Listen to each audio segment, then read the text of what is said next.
Cinema വാർത്തകളിലേക്ക് സ്വാഗതം. ലാലേട്ടൻ്റെ ദൃശ്യം 3 സിനിമ അങ്ങനെ OTT റിലീസായിട്ട് ഒരാഴ്ച പിന്നിട്ടിരിക്കുകയാണ്. നമ്മളിന്ന് നോക്കാൻ പോകുന്നത് ലാലേട്ടൻ്റെ ദൃശ്യം 3 സിനിമ കേരളത്തിൽ നിന്ന് 100 കോടി രൂപ കളക്ഷൻ നേടിയെടുത്തോ അതോ സിനിമയുടെ വേൾഡ് വൈഡ് കളക്ഷൻ എത്രയായി നമ്മൾ നോക്കാൻ പോകുന്നത്. അപ്പോൾ വീഡിയോ പോകുന്നത് നമ്മുടെ ചാനൽ ആദ്യം വീഡിയോയിലേക്ക് ചെയ്യാൻ മറക്കല്ലേ. ലാലേട്ടൻ്റെ ദൃശ്യം 3 സിനിമ OTT റിലീസിന് ശേഷം അത്ര ഗംഭീര അഭിപ്രായങ്ങളൊന്നുമല്ലല്ലോ നേടിയെടുത്തത്. ഒരു മിക്സ്ഡ് അഭിപ്രായങ്ങളാണ് നമ്മൾ നേടിയെടുത്തത് കാണാൻ സാധിച്ചിട്ടുണ്ടായിരുന്നത്. കാരണം സിനിമയുടെ പല സീനുകൾക്കും ട്രോളും കാര്യങ്ങളൊക്കെ ലഭിച്ചിട്ടുണ്ടായിരുന്നു. എന്നിരുന്നാൽ പോലും സിനിമ ബോക്സ് ഓഫീസിൽ നിന്ന് വമ്പൻ കുതിപ്പും വമ്പൻ കളക്ഷൻ നേടിയെടുപ്പാണ് നമ്മൾ കാണാൻ സാധിച്ചത്. ഗംഭീര കളക്ഷൻ തന്നെയാണ് സിനിമ ബോക്സ് ഓഫീസിൽ നേടിയെടുത്തിരിക്കുന്നത്. സിനിമയുടെ കേരള കളക്ഷൻ ആകെ ടോട്ടൽ കേരള കളക്ഷൻ നമ്മൾ നോക്കുന്ന സമയത്ത് പലരും വിചാരിക്കുന്നത് 100 കോടി ക്ലബ്ബ് എത്തിയോ എന്നാണ് ചോദിക്കുന്നത്. നമ്മുടെ നിയമപ്രകാരം സിനിമ 100 കോടി ക്ലബ്ബ് എത്തിയിട്ടില്ല.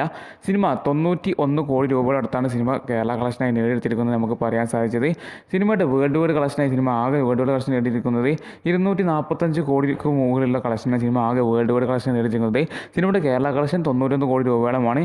അപ്പോൾ സിനിമ മികച്ച കളക്ഷൻ തന്നെയാണ് നേടിയിരിക്കുന്നത്. കാരണം സിനിമയുടെ ബഡ്ജറ്റ് നോക്കുമ്പോൾ സിനിമയ്ക്ക് വെറും 10 കോടി രൂപയുടെ അടുത്താണ് സിനിമയുടെ ബഡ്ജറ്റ് കണക്കാക്കപ്പെടുന്നത്. അങ്ങനെ സിനിമ വെറും 10 കോടി ബഡ്ജറ്റിലെത്തിയ ഈ സിനിമ 200 കോടിക്ക് മുകളിൽ, അതായത് 245 കോടിക്കടുത്ത് cinema total worldwide collection നേടിയെടുത്തത് ഈ സിനിമ ഗംഭീര ബ്ലോക്ക് ബസ്റ്റർ വിജയം തന്നെ നേടിയിരിക്കുന്നത്.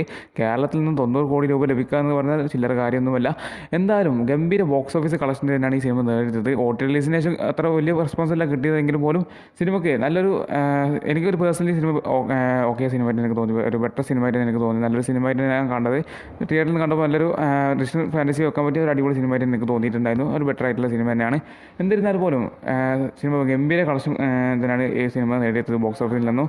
എന്തായാലും നിങ്ങൾക്ക് ഈ സിനിമ ഇഷ്ടപ്പെട്ടെങ്കിൽ നിങ്ങളുടെ അഭിപ്രായം തീർച്ചയായിട്ടും കമൻറ്റ് ചെയ്യാൻ മറക്കല്ലേ. പിന്നെ ഇതുപോലുള്ള സിനിമ വാർത്തകൾക്കായി ഈ വീഡിയോ ലൈക്ക് ചെയ്ത് ചാൻസ് ചെയ്യാൻ മറക്കല്ലേ.